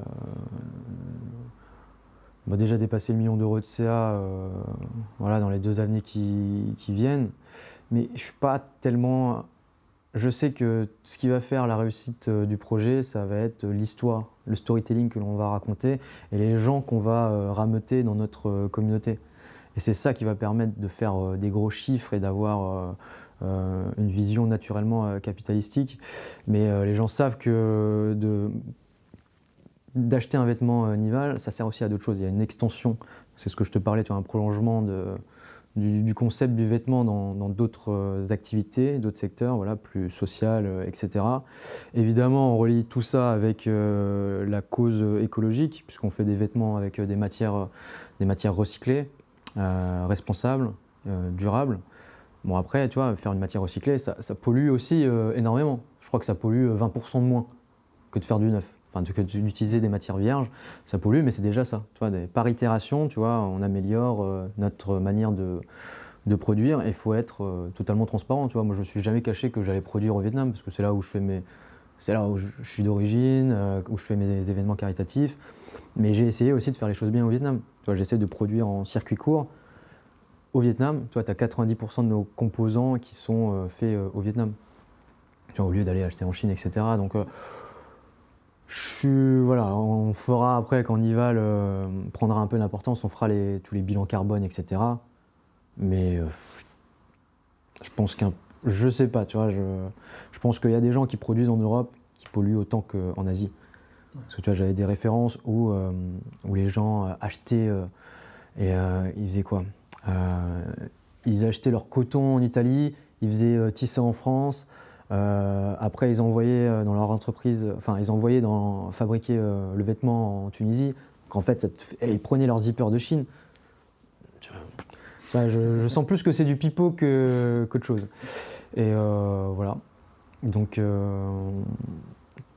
soit transparent, ça soit visible. Il faut être transparent, avoir un discours authentique. Je pense que c'est ça qui fait qu'un projet va réussir aujourd'hui ou non. Et du coup, c'est ce qu'on disait tout à l'heure, c'est la grosse force d'avoir Côté Bloc à côté, c'est que votre vision et vos valeurs, elles ne peuvent pas être mal comprises par les gens qui veulent vous acheter parce que vous êtes authentique dans vos vidéos et du coup, c'est un gros point positif. Et surtout qu'on montre nos actions. Tu vois, on fait un événement caritatif, où on nous donne de l'argent, bah, tu vois, on le fait. Une partie des bénéfices des pantalons vont être alloués à la construction de la salle. On le fait. Ouais. Tu vois, c'est tangible. Enfin, c'est tangible. C'est visuel, c'est presque palpable en vidéo. Et tu vois, on prend aussi des risques. Tu vois, là, je vais couper la boutique pendant, je sais pas, 2-3 mois. Il y aura peut-être des précommandes avec les shorts et un t-shirt, mais voilà. La boutique ne va pas tourner. Et tu vois, ça, c'est des risques que je suis prêt à prendre pour aller jusqu'au bout de cette idée-là. C'est hyper intéressant et cool de voir justement aussi cette vision et d'être autant ouvert là-dessus et de le mettre en avant. Et c'est ce que je pense fait la grosse force de Nival et de Côté Blog justement. Du coup, tu en as parlé rapidement, c'était une dernière question que j'avais mis par rapport à cette partie d'échange. Les shorts Nival, c'est pour quand? Parce que moi, je fais partie des grimpeurs qui grimpent en short habituellement. Et donc, j'en ai entendu parler un peu sur les réseaux et tout ça. Donc, je voulais savoir si on pouvait avoir quelques actus ou news là-dessus. Bah là, on a fait les prototypes. Pour l'instant, voilà, il faut des ajustements. Tu vois, pour faire les pantalons, on a fait au moins 20-30 prototypes. Hein. Donc pour les shorts, normalement, on est un peu plus rodé. Donc là, j'ai reçu les premiers prototypes qui ne sont pas parfaits, mais qui ont quand même un petit peu de la gueule. Donc là, j'en ai recommandé des autres avec les ajustements. Mais c'est vrai que la communauté a demandé des shorts. Et ce qui est bien avec une communauté, c'est que tu peux faire des sondages et un peu recevoir de la data, collecter des informations pour pour avoir une vision plus juste de ton business. Donc au final, j'avais mis est-ce que vous grimpez en short ou en pantalon? Tu avais 60% des gens qui avaient répondu en short. Et j'étais là, bon, on va quand même faire des shorts, Nival. Donc au début, on n'avait pas les moyens l'année d'avant, de faire de nouveaux produits, mais là, voilà, avec le budget, on réalloue du budget pour la recherche et développement. Donc ça va faire des shorts. Là, je retourne au Vietnam dans 2 mois pour le projet de la salle, mais aussi pour faire plein de prototypes de nouveaux vêtements, des polaires, des soft shells, des sacs à magnésie. On verra tout ce que j'ai envie un peu de développer pour la gamme Nival. J'avais demandé justement s'il y avait des projets de sac à magnésie, vu que c'était un peu l'origine de Nival. Et je suis en pleine recherche d'un beau sac à magnésie depuis quelques semaines et je ne trouve pas ce que je veux. Donc j'attendrai peut-être encore quelques mois. Je peux laisser, de toute façon, il y aura tous les réseaux, que ce soit Instagram et ceux que tu veux mettre en avant. Donc je les mettrai dans la description de l'épisode, que ce soit sur YouTube ou sur les plateformes, pour ceux qui veulent suivre le projet ou l'aventure ou en savoir un peu plus. On va passer sur une autre partie de l'épisode, qui est une sorte de mini-jeu que j'ai appelé l'interview inversée. Mais avant, n'oubliez pas de laisser 5 étoiles sur Spotify et Apple Podcast et de liker la vidéo si vous nous regardez sur YouTube. Ça permet de donner de la visibilité déjà aux invités et aussi au podcast. Pour cette interview inversée, entre guillemets, c'est la première fois que je le fais, donc je vais essayer de bien l'expliquer. Si jamais il y a des soucis de compréhension, n'hésite pas à me le dire et ça permettra aussi aux auditeurs de mieux comprendre. Mais j'ai écrit des réponses que je vais te donner et du coup, le but pour toi, ça va être de me dire quelle serait la question justement à cette réponse, justement de ton point de vue avec ton parcours. Alors j'en ai noté 4-5, normalement c'est assez rapide et on pourra aussi échanger encore dessus. Le but c'est d'approfondir s'il y a des réponses que je trouve hyper intéressantes à mettre en avant. La première réponse du coup, c'est « je le fais tous les jours ». Tu peux avoir un peu de temps de réflexion pour... là, c'est... Ouais, une question par rapport à ça, je le fais tous les jours. Ça peut être lire un livre, grimper justement, faire de l'escalade en gros, le but c'est que tu me poses la question et ça c'est la réponse que toi t'aurais donnée à cette... Je le fais tous les jours. Je sais pas, est-ce que tu utilises ton ordinateur pour travailler? C'est très terre à terre, mais ça convient parfaitement. Une autre question, je pense on a déjà eu, les 2 prochaines, on a déjà eu quelques débuts de réponse avec cette interview, mais la réponse que tu donnerais du coup, c'est mon plus grand rêve.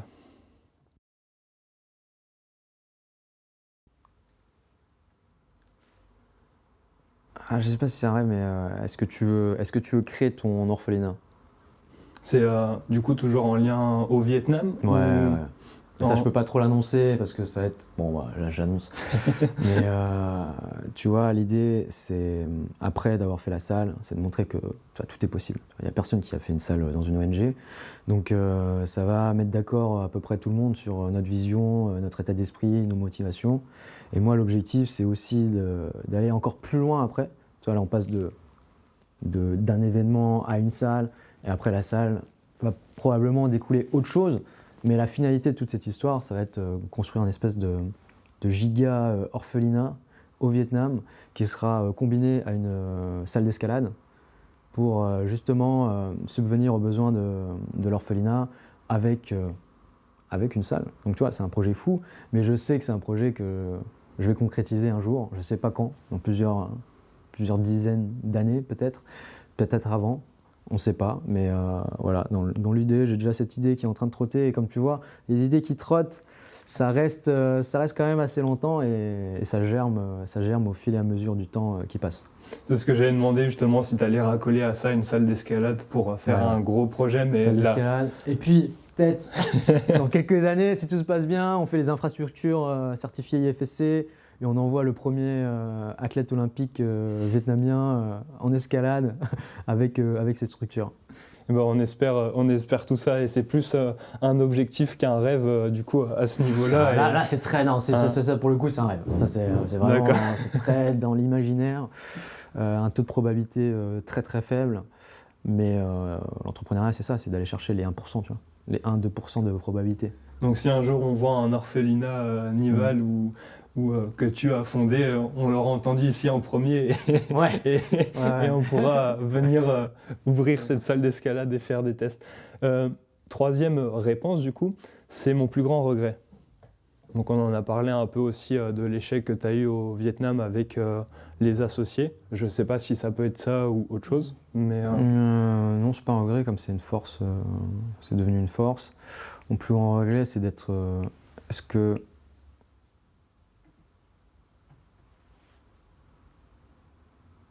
Je sais pas, mon plus grand regret, est-ce que c'est mon plus grand regret? C'est peut-être de... Après, tu peux aussi tout simplement dire que tu n'en as pas ou Ouais, justement non, le... c'est mon plus grand... Est-ce que tu regrettes de ne pas t'être sorti les doigts quand tu étais jeune? Quelque chose comme ça. Pour un regret, bon... J'ai pas vraiment de regret, tu vois. C'est une bonne réponse aussi. C'est un peu la vision que j'ai justement qu'il n'y a aucun, enfin, il n'y a pas aucun regret à avoir sur le parcours parce que c'est que des apprentissages ou des réussites. Mais je sais que beaucoup de gens n'ont pas cette vision et c'est intéressant de voir que d'autres entrepreneurs ont aussi un peu cette fibre sur, on va dire, le background et l'historique. L'historique. J'en ai deux dernières pour finir cette interview inversée qui sont intéressantes, je pense. L'avant-dernière, c'est « J'aurais aimé qu'on me pose cette question 5 ans en arrière ». Donc 5 ans en arrière, on se retrouve un peu justement dans la phase où tu pars au Vietnam, où tu commences d'y arriver à peu près. Ouais, 5 ans, c'est... Tu peux répéter la question? J'aurais aimé qu'on me pose cette question 5 ans en arrière. Qui est plus une réponse du coup, mais... Est-ce que... Je sais pas, est-ce que tu es bien dans ta peau, dans ton esprit? C'est noté. À voir les gens ce qu'eux répondront à cette question. Et la dernière, du coup, c'est la chose dont je suis le plus fier.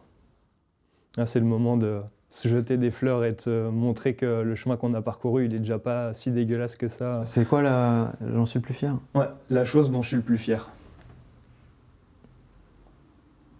C'est la chose dont je suis le plus fier. Ouais. Ça, c'est la réponse. Est-ce que tu es toi-même?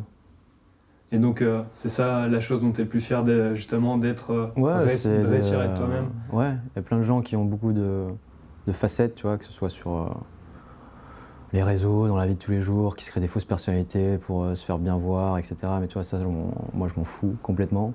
Je fais mes projets, et puis voilà, je suis moi-même. C'est... Du coup, ce que tu disais tout à l'heure par rapport au côté bloc, tu n'es pas souvent la personnalité que les gens préfèrent du groupe, mais justement, moi, c'est quelque chose que j'aime beaucoup dans ta personnalité et qu'on voit, même si les autres le sont aussi, mais l'authenticité que tu as à montrer justement ta manière d'être sur les réseaux, mais comment tu es aussi en dehors, même si bien sûr on ne montre pas tout parce que ça reste les réseaux, mais j'aime beaucoup cette réponse. On a fini la partie interview inversée, donc là on arrive dans quelques questions de fin qui vont surtout être des recommandations ou des questions des invités précédents. Donc l'invité précédente que j'ai eue, je le répète pour ceux qui écoutent cet épisode, à chaque fin d'épisode, l'invité écrit une question que vous ne voyez pas pendant l'interview, mais l'écrit sur un papier et moi je la pose à l'invité d'après du coup. Et donc l'invitée précédente qui était une femme, donc Anne-Vinciane Doucet, t'as écrit une question et la question est: est-ce que tu penses que ton développement personnel est au centre de ta vie? Donc on en a parlé un peu aussi avec la façon de voir l'entrepreneuriat comme une forme de développement personnel. Est-ce que le développement personnel est au centre de ta vie? Je dirais que non, parce que je suis assez volatile, tu vois. C'est très difficile pour moi de mettre beaucoup de règles, tu vois, rester dans un carcan, dans un moule. Donc moi, mon développement personnel, tu vois, des fois, je me dis que je vais pas manger gras, pas boire d'alcool en semaine, etc. Mais je suis pas sûr de tenir. Je suis pas assez. Je suis très déterminé dans mes projets, mais pour ce qui est, tu vois, se faire plaisir, etc. Je peux me laisser aller de temps en temps, et c'est aussi une des parts de ma personnalité. Tu vois, j'ai beaucoup des phases d'autodestruction plus jeunes, tu vois, il y a encore des restes, mais je dirais que c'est pas central, plutôt le développement personnel, ça me permet justement de me rapprocher de ma meilleure version, sans pour autant sans pour autant être, tu vois, dans une espèce de régime de dev perso. Tu vois, ça, j'ai beaucoup de mal. Je préfère rester sur l'instinct. Tu vois, je suis quelqu'un de beaucoup instinctif.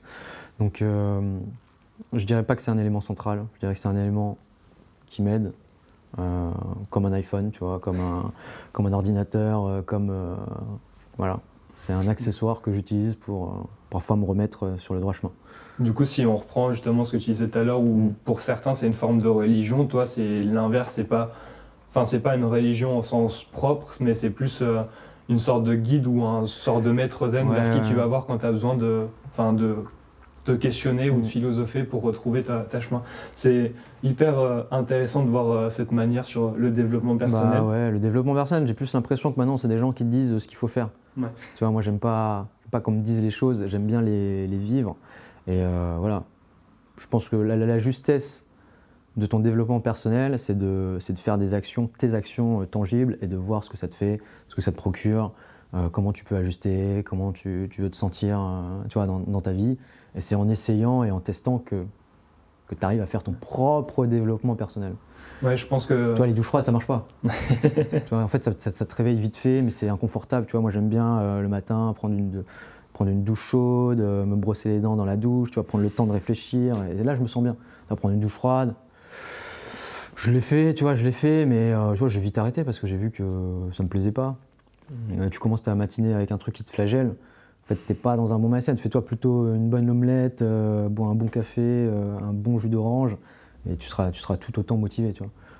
En fait, le développement perso, ça aide les gens à ceux qui ont besoin de se prendre une petite claque sur les fesses pour devenir une meilleure personne. Et tu vois, je suis passé par là, hein. Je vais pas dire le contraire, j'ai essayé toutes ces techniques. Mais je pense que le mieux et le plus juste, c'est de faire être déterminé à être une meilleure personne déjà, et après faire ses propres expériences pour le devenir. Ouais, moi, c'est quelque chose que je prône beaucoup et que je veux mettre en avant avec ce podcast. L'idée, c'est d'aller voir des personnes inspirantes et qui présentent leur parcours, mais la meilleure manière de devenir une meilleure version de soi-même, que ce soit par l'entrepreneuriat, le sport ou même le salariat, parce que ça peut convenir à des personnes, c'est pas d'écouter les gens, mais c'est d'essayer et de voir ce qui fonctionne sur soi. Et je pense qu'il y en a beaucoup qui vont crier sur le brossage de dents sous la douche, mais je fais partie de cette équipe aussi et c'est l'une des meilleures choses à faire le matin sous la douche chaude. Est-ce que, du coup, il y a une citation ou une phrase qui t'inspire et qui t'aide à aller de l'avant? Je vois qu'il y a une citation sur ton pull Nival que j'aime beaucoup et je trouve ça très inspirant de l'avoir mis en avant sur cette marque, mais est-ce que c'est celle-là ou est-ce que c'en est une autre? Bah ouais, this is the way, telle est la voie à suivre, donc ça a une connotation assez philosophique, spirituelle, mais c'est aussi rapproché à l'escalade. Suis la voie, tu vois, dans l'escalade tu fais de la voie, tu suis une voie et tu montes d'un point A au sommet, donc il y a une forme d'élévation, et d'ailleurs c'est aussi, tu en as pas parlé, mais Nival, c'est un adjectif qualificatif pour caractériser la neige. Et Nival, c'est inspiré par l'étage nival des montagnes. Et l'étage nival des montagnes, c'est le dernier étage. Tu vois, il y a l'étage, je ne sais plus lequel, après tu as l'étage montagnard, l'étage subalpin, l'étage alpin, et tu as l'étage nival, qui est le dernier. Et c'est l'étage où apparaissent les neiges éternelles. Justement, je m'étais demandé la signification d'où venait Nival pour la marque. Je l'avais noté dans mes brouillons de questions, mais je ne l'ai pas retenu. Mais je suis content que tu l'aies présenté justement. Et cette manière de voir la chose donne encore plus de valeur et au projet. Donc, super. Et, il me reste 3 petites questions justement un peu dans ce domaine-là. S'il y a un livre que tu peux offrir à tout le monde, lequel c'est? Peut-être ça peut être lié à l'entrepreneuriat, au sport ou pas du tout. Peut-être un livre que tu as adoré, qui t'a aidé. Je suis pas trop bouquin, moi. Ça peut être un film à la rigueur ou une série. J'ai beaucoup de mal à lire. Tu vois, mon esprit n'arrive pas trop à se concentrer. Mais j'aime beaucoup lire des biographies quand j'ai le temps. Je pense que le dernier bouquin que j'ai lu, c'était quoi? C'était pas Steve Jobs. Bouquin que je retiens, après toi, j'ai pas vraiment là de référence à te donner. Moi, si c'est pas un livre. Si, pour le dev perso, l'entrepreneuriat, tu lis le bouquin d'Anthony Bourbon. Ok. Ça fait le taf, tu vois. C'est une biographie du coup ou je l'ai pas lu? Oui, c'est une espèce de Ok. biographie où il te montre un peu son parcours entrepreneurial. Tu vois, moi, je suis plus un entrepreneur dans la personnalité comme lui, tu vois, assez direct et franc. Et après, voilà, il n'a pas une manière prétentieuse d'expliquer sa vie, tu vois, avec des envolées lyriques, des trucs difficiles à comprendre. C'est très très clair à lire, Ok. très très simple à assimiler, tu vois, des valeurs, des concepts. Tu vois, le dépassement de soi, il va dire, tu vois, il faut devenir un Saiyan, tu vois, de ce genre de trucs. Mais dans le fond, c'est la même chose, tu vois. Il faut vouloir évoluer, se dépasser, se surpasser pour atteindre un autre niveau. Tu vois, en fait, ce que les gens ne comprennent pas, les entrepreneurs qui réussissent ou qui voient une vision plus lointaine que les autres, ils ne voient pas la même réalité. Tu vois, on n'est pas dans la même réalité, on n'est pas dans la même conscience, on n'est pas dans la même conception du monde. Et c'est ça aussi qui différencie un entrepreneur d'une autre personne. Je ne dis pas que c'est mieux ou moins bien, c'est juste que c'est une autre vision, une autre manière de ressentir et voir les choses. Et Anthony Bourbon, dans son bouquin, l'explique très bien. Ok, bah merci beaucoup pour ton temps et cet échange, Baptiste. Je le répète, mais vous pourrez le retrouver sur tous les réseaux et me laisser des commentaires sur les épisodes si ça vous a plu. Dernière question, est-ce que c'est un épisode réussi pour toi? Ouais, je pense. J'ai beaucoup aimé parler avec toi. C'est vrai que moi, je me suis beaucoup nourri de podcasts. Tu vois, pour te dire, depuis que je suis au Vietnam, je stimule mon cerveau à écouter des podcasts. Donc tous les soirs, tu vois. Il n'y a pas eu un seul soir où peut-être un ou deux, mais pendant 3-4 ans, j'écoute des podcasts tous les soirs pour m'endormir. Donc c'est un exercice que j'aime bien écouter. Et le fait de l'avoir exercé là avec toi, c'était une super expérience. Bah, merci beaucoup pour le compliment. Est-ce que tu as un passage de micro que tu as envie de faire? Ce n'est pas obligatoire, mais de quelqu'un que tu connais, d'un entrepreneur, d'un sportif, ou quelqu'un que tu aimerais voir justement sur ces épisodes, qui peut être intéressant ou qui a des choses à dire pour compléter soit ce que tu as dit aujourd'hui ou qui a une vision totalement opposée de la tienne et qui peut justement montrer la dualité qu'il y a dans l'entrepreneuriat ou le sport? De nom là, à part les personnes connues, ce serait bien d'avoir un peu les Anthony Bourbon, mais je pense que ça va être Oussama Hamar. je pense que ça va être un peu compliqué, mais on va essayer. Ouais, peut-être avoir si tu veux aller diamétralement dans l'univers opposé, c'est peut-être aller chercher des personnes qui vivent dans les paradis fiscaux, tu vois. Ah, c'est sûr que du coup on est diamétralement opposés sur les valeurs et Ou peut-être trouver l'authenticité. quelqu'un, tu vois. Je me suis beaucoup posé la question, tu vois. Moi j'ai une personnalité qui se rapproche plus des entrepreneurs, des cités comme tu vois, Dubaï, Shanghai, Singapour. Sauf que j'ai voulu faire une aventure personnelle et que je ne suis pas matrixé par l'argent. Mais dans le mindset, tu vois, je me dis que je suis un peu plus proche des entrepreneurs de là-bas, ils sont déter, etc., ils savent où ils vont aller, que l'entrepreneuriat plus européen, on va dire. Je trouve que c'est beaucoup une mentalité de sportif, en tout cas de compétiteur. Tu vois, cette vision un peu comme l'avait à l'époque Kobe Bryant ou Michael Jordan, où son seul but c'est d'arriver avant que tu viennes t'entraîner et de voir qu'il est encore là quand tu pars, tu vois. Et je trouve que c'est vraiment un mindset vraiment compétitif poussé à l'extrême. Ouais. Bon là ça devient de l'obsession, mais je vais essayer de creuser un peu tout ça, voir ce qui peut être intéressant. Non, j'ai pas de référence, non, mais après je dis ça. C'est sûr que ces personnes-là, ils ont plus un esprit compétitif que ce que tu retrouves en France. Tu vois, et tu le vois même dans des émissions sur M6, une émission que je kiffe, tu vois, qui va être mon associé. C'est souvent des projets, tu vois, on fait des éponges écologiques, ce genre de choses. Et après, le mec, il est en mode vraie start-up. Mais il a pour objectif de vendre sa boîte. Tu vois, c'est dans un objectif de vraiment start-up, tu vois, de faire une revente à un grand groupe. Donc c'est pas, en tout cas, c'est pas ce genre de projet dans lequel je me reconnais aujourd'hui. J'ai plus envie de vivre une aventure personnelle que de la partager, mais je sais que si je veux vraiment lever Nival à un niveau, parler Patagonia, North Face, il va falloir que je joue le jeu des investisseurs, d'ouvrir la maison et de partager un peu l'equity. Ouais, qui est parfois compliqué parce que du coup, il t'oblige à prendre une voie qui n'est pas forcément celle que tu as avec tes valeurs ou que tu veux personnellement diriger. Et merci beaucoup pour ton temps. Merci et puis, à toi. on se retrouve bientôt pour un autre épisode sur la chaîne et sur les plateformes d'écoute.